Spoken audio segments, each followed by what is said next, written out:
Hola chicos. Algunos conocidos, aunque creo que los conozco a todos, ¿verdad que sí? Y todos me conocen.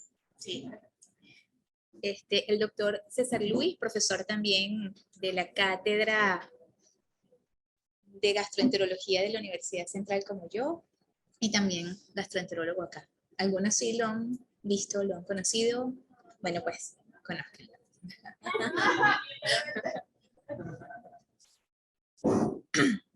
Bueno, fíjense, hoy vamos a hablar de diarrea aguda. Fíjense que creo que todos que han pasado por la emergencia, con toda certeza, han tenido por lo menos uno con un síndrome diarreico agudo.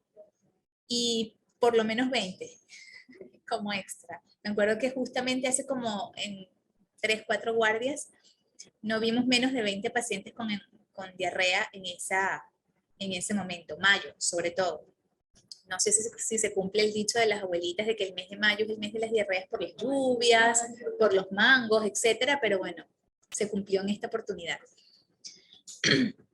Algo que yo siempre les digo cuando hablamos de diarrea a los estudiantes también de pregrado y posgrado a los que les doy la clase en el hospital donde yo estoy, y es que existen en gastroenterología muchos síndromes, por decirlo de alguna manera, que se comportan más como un síntoma de muchas enfermedades, como por ejemplo la ictericia, donde pueden haber millones de causas y es un signo o un síntoma más. El dolor abdominal igual, las náuseas y los vómitos igual. O sea que la diarrea es igual, es un síntoma más de muchísimas enfermedades que pueden ir desde procesos infecciosos hasta metabólicos implicados en las causas de diarrea. Por eso es complejo y por eso hay que entender muy bien y saber cuáles probablemente pueden ser las causas del paciente, porque no siempre pueden ser diarreas virales, pueden ser de repente pacientes con diarrea, pero que ese sea el síntoma de un hipertiroidismo, por ejemplo, o pacientes que de repente tengan un tumor de colon derecho, y ya vamos a ver por qué tendría que ser derecho para empezar a tener diarrea, de manera que se comporta así, como un síntoma de muchísimas enfermedades. En este caso vamos a hablar de la diarrea aguda. ¿Ya? Ok, fíjense. En el caso de la diarrea siempre es importante tomar en cuenta varias cosas, porque de repente hay pacientes que tienen diarrea y no lo saben porque no lo interpretan como tal. Diarrea no es solamente disminución en la consistencia. Diarrea también puede ser aumento de la frecuencia. Entonces, disminución en la consistencia y aumento de la frecuencia es lo que generalmente define la diarrea. Ahora, el cuánto, ya lo vamos ahorita a tratar de hacer más objetivo. Porque de repente tenemos pacientes que vienen a la consulta y cuando le preguntamos cómo es su hábito intestinal, normal. ¿Y cuántas veces evacúa al día? 5. Ajá. ¿Eso es normal siempre? Bueno, tal vez desde hace 2 semanas no, y eso no le llama la atención, pero es que no es líquido. Eso es diarrea. Porque a pesar de que no tenga disminución en la consistencia, sí tiene un aumento de la frecuencia nuevo, ¿ok? Porque de repente hay pacientes de igual forma que vienen a la consulta porque evacúan cada vez que comen. Y eso, ¿desde cuándo ocurre? Siempre, toda mi vida. Pero ellos piensan que tienen diarrea porque evacúan cada vez que comen. ¿Cuántos movimientos intestinales en masa tiene el colon al día? Y por lo cual lo ideal, mejor no me meto con ese tema porque tenemos al experto aquí. Y por eso lo ideal es que evacuemos lo soñado esa cantidad de veces al día. ¿Quién sabe? Generalmente 3.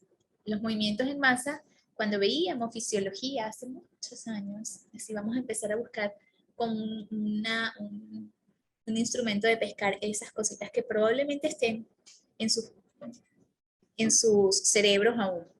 Pero existen 3 movimientos en masa del colon, ¿ok?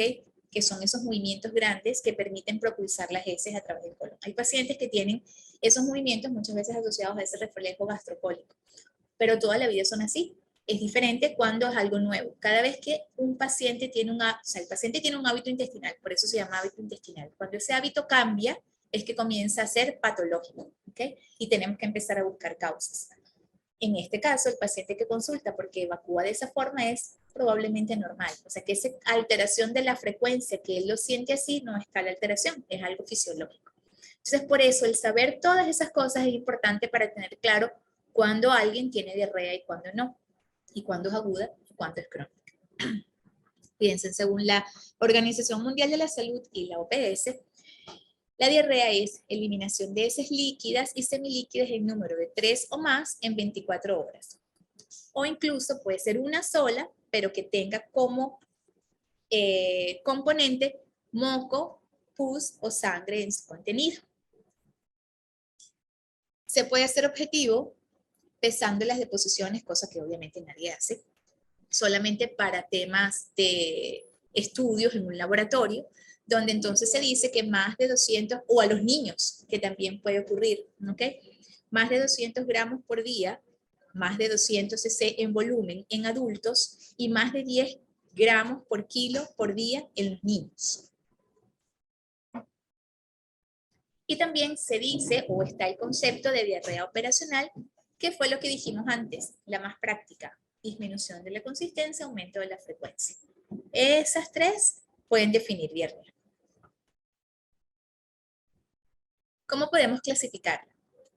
Según la evolución, y por eso sí es muy importante cada vez que tenemos un paciente enfrente, de esta forma es que debemos irlo interrogando para poder después hacer una conclusión o un diagnóstico. ¿Cuándo empezó? Que era lo que estábamos hablando antes. De repente el paciente toda su vida evacúa 3 veces al día. Ah, pero según la clasificación, eso es diarrea. No, pero con consistencia normal y de toda la vida. Listo, ese es su hábito intestinal. Acá, según esto, la diarrea aguda es la que dura menos de 4 semanas, menos de 28 días.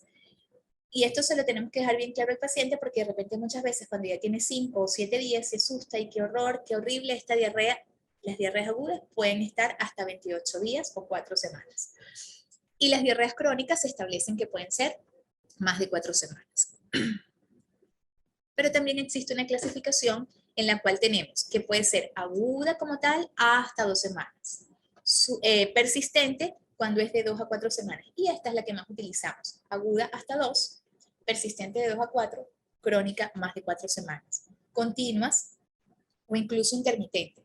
Porque de hecho dentro del grupo de pacientes que estudiamos con diarreas crónicas, son grupos de pacientes que de repente tienen 3 años, en el que tienen 2 o 3 semanas con diarrea, mejoran, vuelven otra vez a tener diarrea, mejoran, y esos son pacientes que se consideran con diarrea crónica.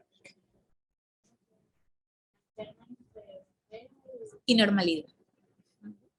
O incluso estreñimiento. Pero ya bueno, obviamente eso es otro tema que incluso también los funcionales pueden ser así, pero es el patrón. De acuerdo a la fisiopatología, también se puede clasificar la diarrea en si es osmótica, si es secretora, si hay alteraciones en la motilidad o si la causa de la diarrea es inflamatoria.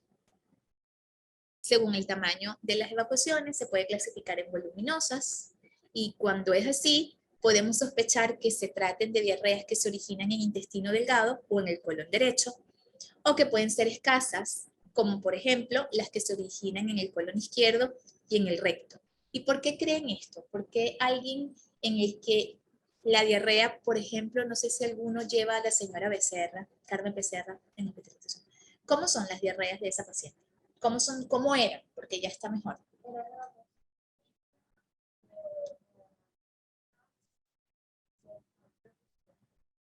Incluso hasta más, ¿verdad? Si es así, que son completamente líquidas, como a veces le decimos a los pacientes, es como si abriera un grifo, ¿ok? Incluso con pH ácidos que irritan la zona perineal o perianal, ambas, y que son en grandes cantidades. ¿Qué vamos a pensar según esto? Que pueden venir de intestino delgado o colon derecho.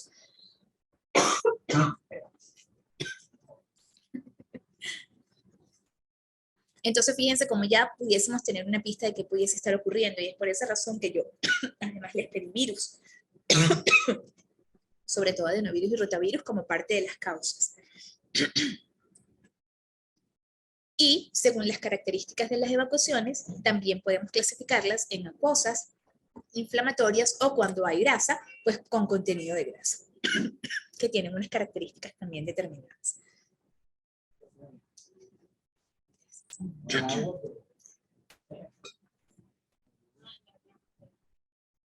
Aumenta el tránsito. Ok. Fíjense algo, para ir entendiendo un poco, sobre todo la fisiología y la fisiopatología de la diarrea, tenemos que nunca olvidar este cuadrito. Nosotros ingerimos aproximadamente, o es lo ideal, 2 litros de agua al día. Se secretan aproximadamente 1,5 litros de saliva diaria. Además, se producen entre 2.500, más o menos 2.500 cc al día de secreciones gástricas, aunado a 500 cc de bilis por día, más 1.500 cc de jugo pancreático. Todo esto es lo que aportamos o lo que se aporta a la luz del intestino. De manera que el trabajo que tiene el intestino delgado es absorber aproximadamente entre 7 a 8 litros de líquido al día que proviene de todo esto. La función principal la hace el yeyuno y el ilium, sobre todo el yeyuno. Es el que mayor capacidad tiene de absorción de agua porque su membrana es mucho más permeable que el resto del intestino. Muchas gracias.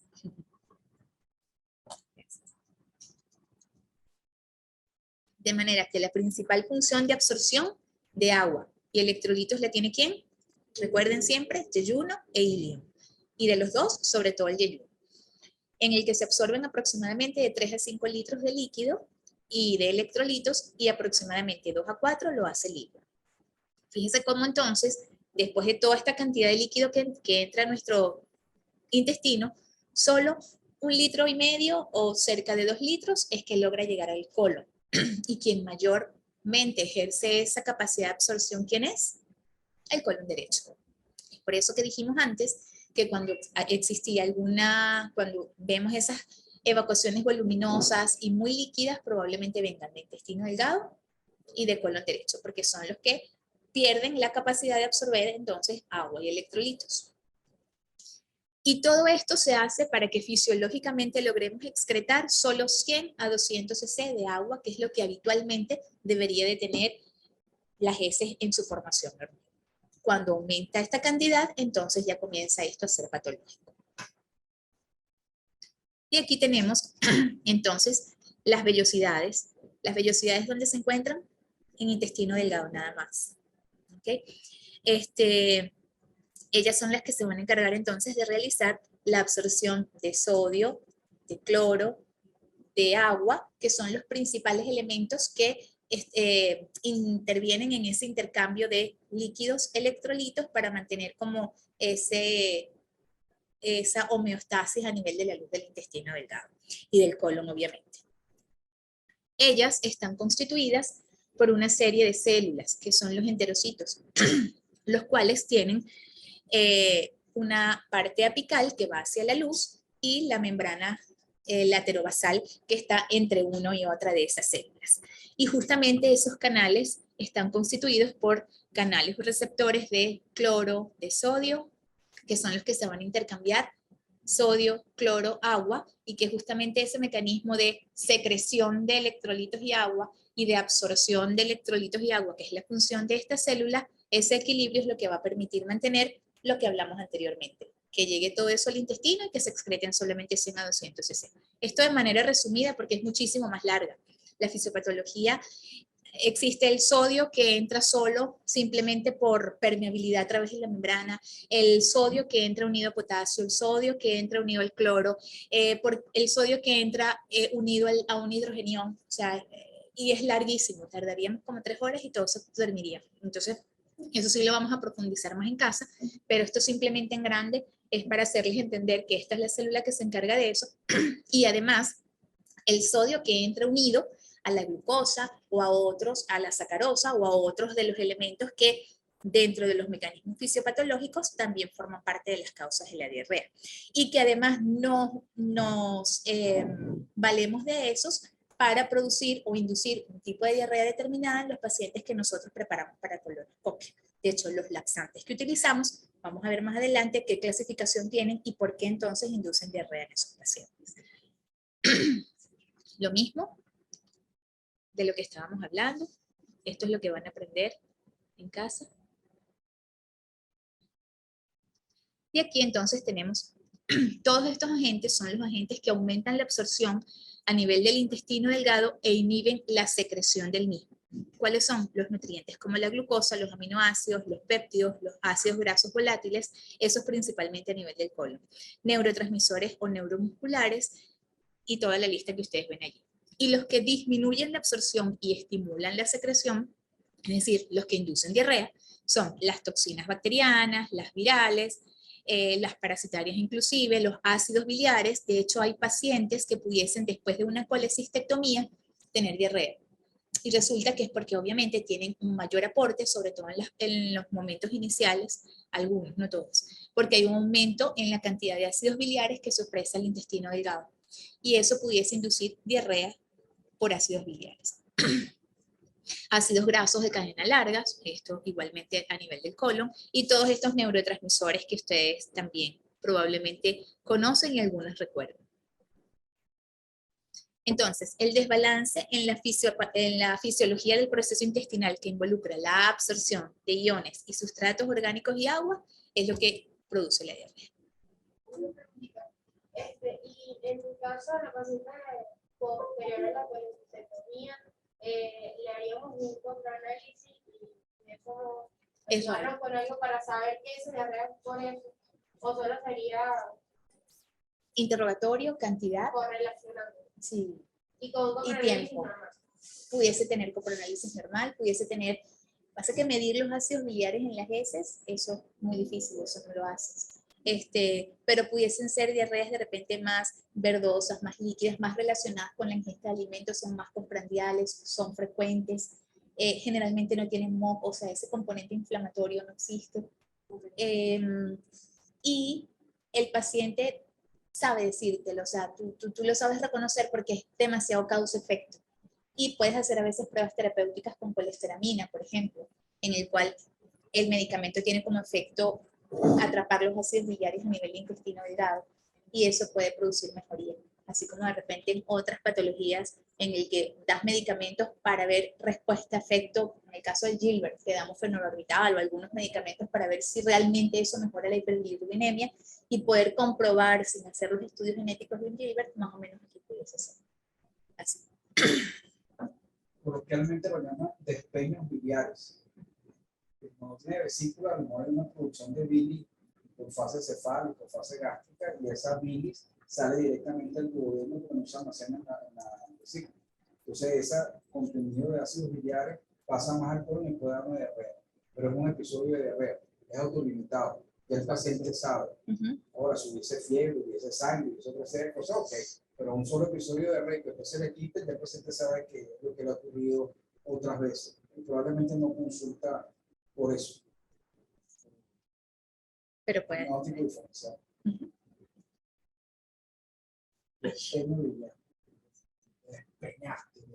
Y esa consulta, esa diarrea pudiera ser constante, llega un momento donde no. Okay, pero, o sea, es en los primeros momentos. En los primeros momentos. Sí, pasa periodo de tiempo completamente normal.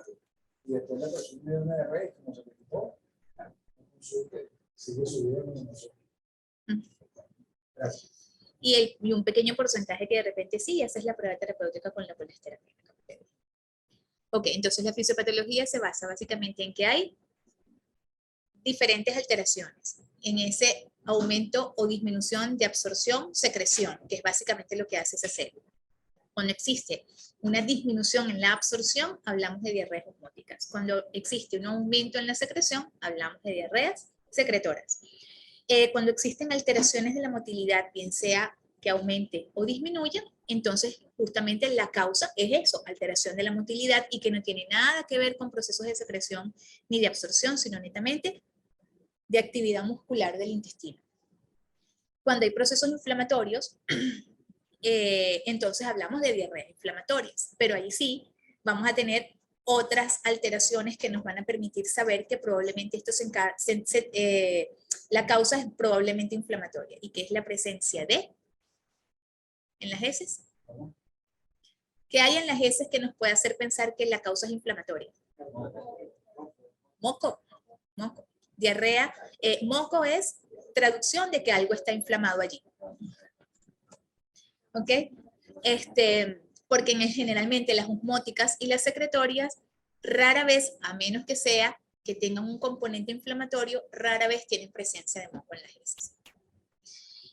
Y la compleja, que es la que incluye el sistema alpine, y que creo que es la principal causa de diarrea, a diferencia de la que ya nosotros sabemos que estamos induciendo con algún laxante. Porque conseguir una diarrea de causa única es casi que imposible. O sea, cuando alguien tiene diarrea es bien difícil decir, usted tiene una diarrea secretoria. O sea, es difícil porque tendríamos que ver cuánto de sodio, cuánto de cloro y cuánto de agua tiene, que no haya nada de moco, y a veces un examen de ese simple, si bien es cierto, te puede dar muchísima información bien interpretado, es difícil. De manera que estos procesos es mucho para entender qué está pasando en el intestino del paciente, sobre todo en los pacientes que tienen diarreas crónicas, porque allí sí, esos son los que nos hacen pensar, oye, ya va, si ya descartamos todo lo infeccioso, no sé qué, entonces vamos a lo metabólico, ¿cómo son? ¿Mejora con el ayuno? ¿No mejora con el ayuno? Ahí sí, nosotros empezamos como que meterle más coco, por decir de alguna manera, a esa diarrea del paciente para buscar cuál puede ser la probable causa. Por algo viral es sencillo, por algo bacteriano, y sobre todo cuando se demuestra en el examen de heces es sencillo, pero no siempre es así. Si no, miren a la señora Carmen, por ejemplo, que tiene PCR de Clostridium negativo, adenovirus, rotavirus negativo, un examen de heces mejor que el de ustedes juntos y yo solos, o sea, ¿saben? Y la señora, 8 episodios de diarrea. La dejaron en ayuna no sé cuántas horas o días. ¿Y con qué mejoró? Comida. Le empezamos a dar comida y con apenas 2 dosisitas de loperam, porque obviamente descartamos todo lo infeccioso o lo que contraindicara la loperamida, y esto está perfecto. Entonces, es complejo. Muy bien, la diarrea osmótica. Justamente, parte de lo que nosotros utilizamos para preparar a los pacientes, como lo es el manitol, puede inducir diarrea osmótica. Y esto consiste en que existe una gran sobrecarga a nivel de la luz intestinal de ciertos cationes, aniones, azúcares o alcoholes que probablemente no son absorbidos y que más bien lo que hacen es inducir arrastre de solutos, de líquidos y de electrolitos hacia la luz. Entonces, estos no son absorbidos, permanecen en la luz y provocan la retención de agua acá. Disminuyen la absorción y además ayudan a arrastrar, pero más que ayudar a arrastrar, ayudan a que no se absorban, los mantienen allí. Entonces esa agua, ese sodio y ese cloro que deberían de entrar a la célula no lo hacen porque se quedan unidos y retenidos a todas estas sustancias, iones, cationes, etcétera, dependiendo de lo que sea la causa. Y eso entonces evita que se absorba el sodio, el cloro y el agua, haciendo que haya un desequilibrio en esa osmolaridad u osmolaridad, como le quieran llamar, en los líquidos corporales. ¿Cuáles pueden ser las causas? Sustancias como las que les mencioné, lesiones en parche de las vellosidades intestinales. Por ejemplo, ¿quiénes pueden lesionar en parche de las vellosidades? Virus, enfermedades, por ejemplo, como la enfermedad celíaca, pero ya obviamente ahí estamos hablando más de diarrea crónica. ¿Por qué? Porque justamente, por ejemplo, en el caso de una enfermedad celíaca, ¿qué está pasando allí? No existen vellosidades, se aplanan, entonces quienes hacen esa función de absorción no existen. O por ejemplo, rotavirus que producen justamente necrosis del látex de las vellosidades. Por esa razón, a ella yo le pedí rotavirus y adenovirus, porque una de las cosas que te hace pensar que alguien pudiese tener una diarrea viral, como antes cuando existía el virus, ¿cuál es el virus que más produce esa diarrea líquida? Donde son litros de heces diarias como un grifito que se abre. Cuando algo sea así, piensen en algo viral. Y sí se puede demostrar, obviamente. O incluso adhesión de protozoos en el borde del cepillo del enterocito que bloquea la entrada del agua, electrolitos y micronutrientes. Todo eso hace que exista una excesiva cantidad de carbohidratos en la luz del intestino y de hecho es lo que hace que muchas veces el pH de estas heces sea ácido. Es por eso que cuando alguien lee tan superfluo o nada más se encarga de ver si hay leucocitos o no, sangre o no, no, mi amor, un examen de heces te da muchísima información. Tienes que ver cuál es el pH, si hay moco presente, si no hay moco presente, si hay hematíes, cuántos hematíes. Toda esa información es muy importante para nosotros. Esto es más o menos lo mismo. Hay presencia de sustancias osmóticas que no se absorben, hay salida de agua hacia la luz. y alteración de toda la osmolaridad, como ya dijimos. Y entonces aquí, si pudiésemos tener la oportunidad de medir el sodio en las heces, así como se mide en la orina, pudiésemos ver que el sodio en heces está por debajo de 60, porque tiene mucho contenido de líquido y poco contenido de sodio. ¿Cuáles son las causas de diarrea osmótica?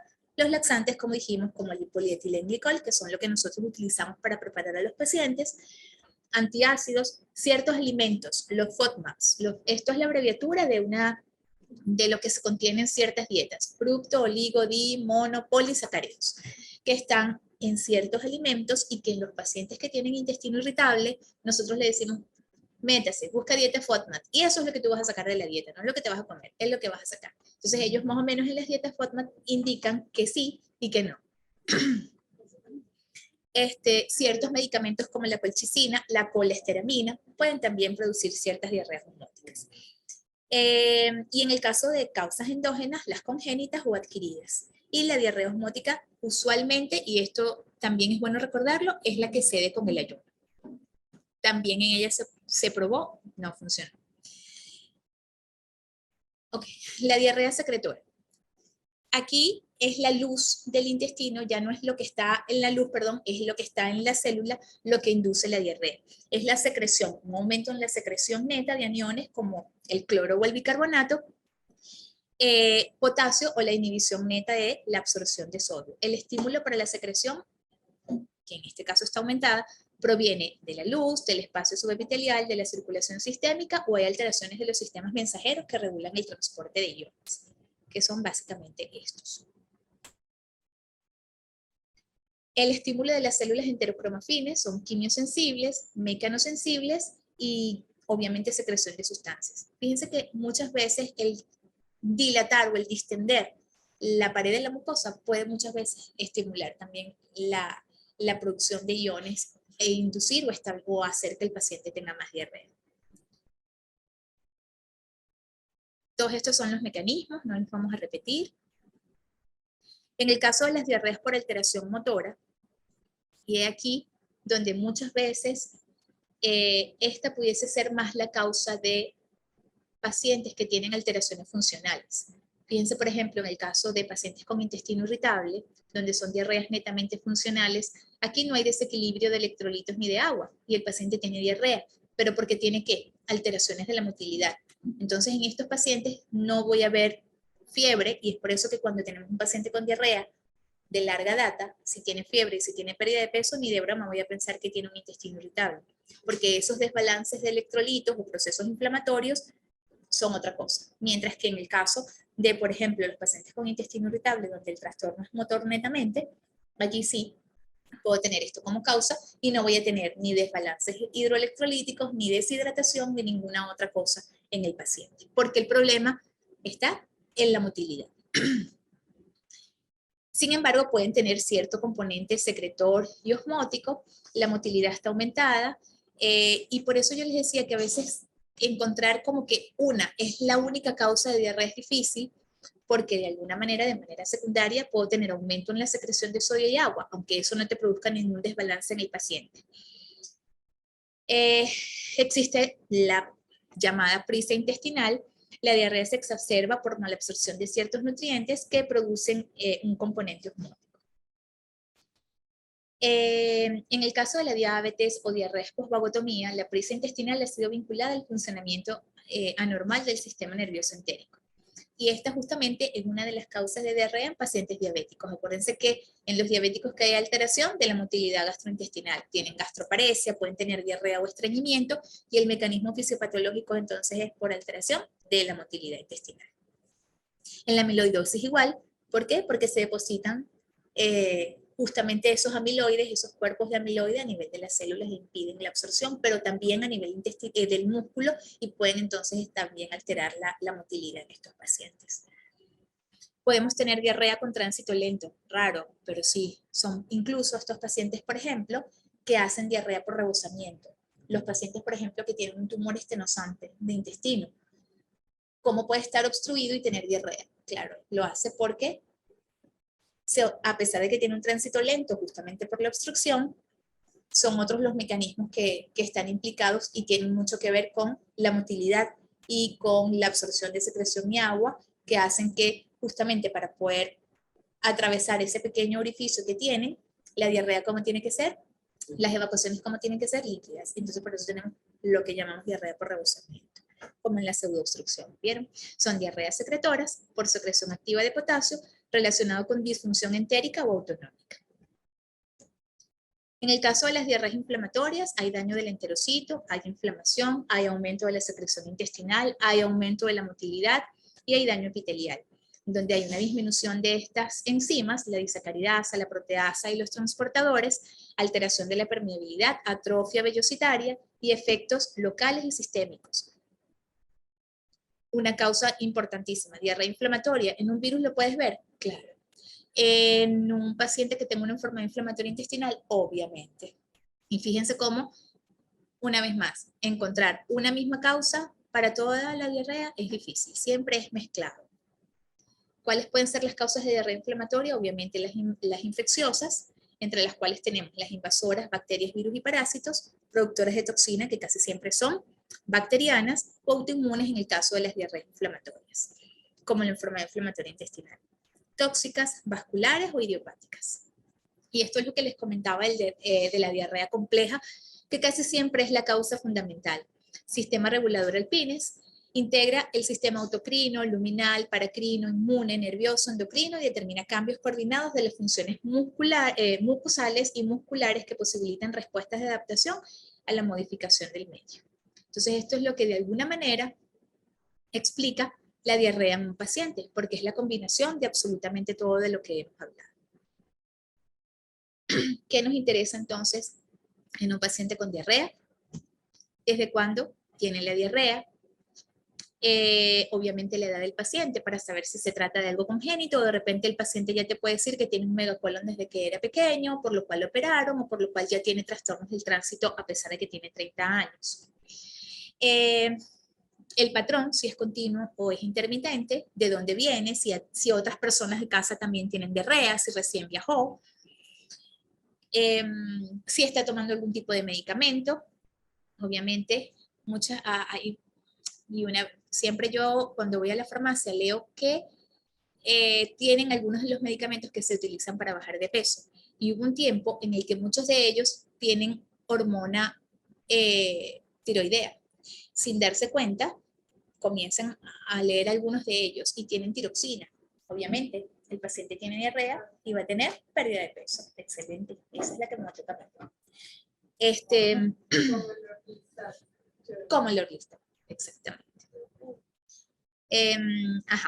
Obviamente, si el paciente recibió radiación, todo eso influye también en la absorción y en la función de las microvellosidades. Si fue sometido a alguna cirugía, las diarreas inducidas por medicamentos, las diarreas facticias, enfermedades sistémicas, endocrinas, vasculares, del colágeno, si el paciente tiene de base esas enfermedades, pensar que pudiesen estar asociadas a estas.